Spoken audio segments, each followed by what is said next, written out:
మనందరికీ తెలుసు, ఇవాళ చెన్నై నెల్లూరు రహదారి ప్రధానం అది వచ్చిన రోజే దానికి శంకుస్థాపన చేసిన సందర్భంలో ఆనాడు మలేషియన్ టెక్నాలజీ అని మలేషియాకి సంబంధించిన కాంట్రాక్టర్లను తీసుకొచ్చి ఆ రోడ్డు ప్రారంభించడం జరిగింది.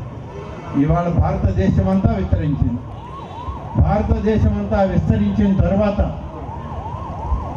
ఇవాళ అన్ని రహదారులు కూడా గోల్డెన్ క్వాడ్రాంగిల్లో భాగమైపోయినాయి.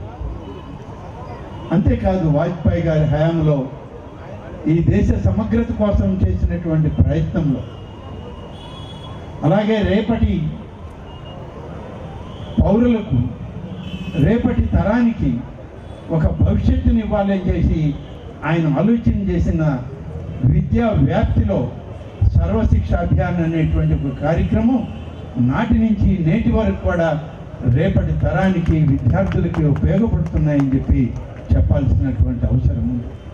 సుదీర్ఘ రాజకీయ జీవితం ప్రజల మధ్య గడిపి సామాన్య మధ్యతరగతి కుటుంబంలో నుంచి వచ్చి ప్రధానమంత్రిగా ఒక్క ఓటుతో కోల్పోయారు.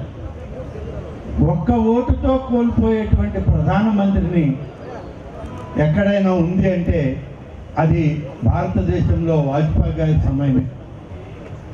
ఇవాళ మామూలు సమితి ప్రెసిడెంటో, మండల ప్రెసిడెంటో, ఒక మున్సిపల్ చైర్మన్ ఒక్క ఓటుతో పోద్ది అని అంటే సకల విన్యాసాలు చేసి దాన్ని నిలబెట్టుకునే ప్రయత్నం. దురదృష్టం. కానీ ఆనాడు ఒక స్థిత ప్రజ్ఞత కలిగినటువంటి రాజకీయాన్ని భారతదేశానికి అందించినటువంటి మహనీయులు ఆనాడు. అటువంటి మహనీయుల యొక్క ఆలోచన విధానంలో నేటి తరం ముందుకు నడుస్తూ ఉంది.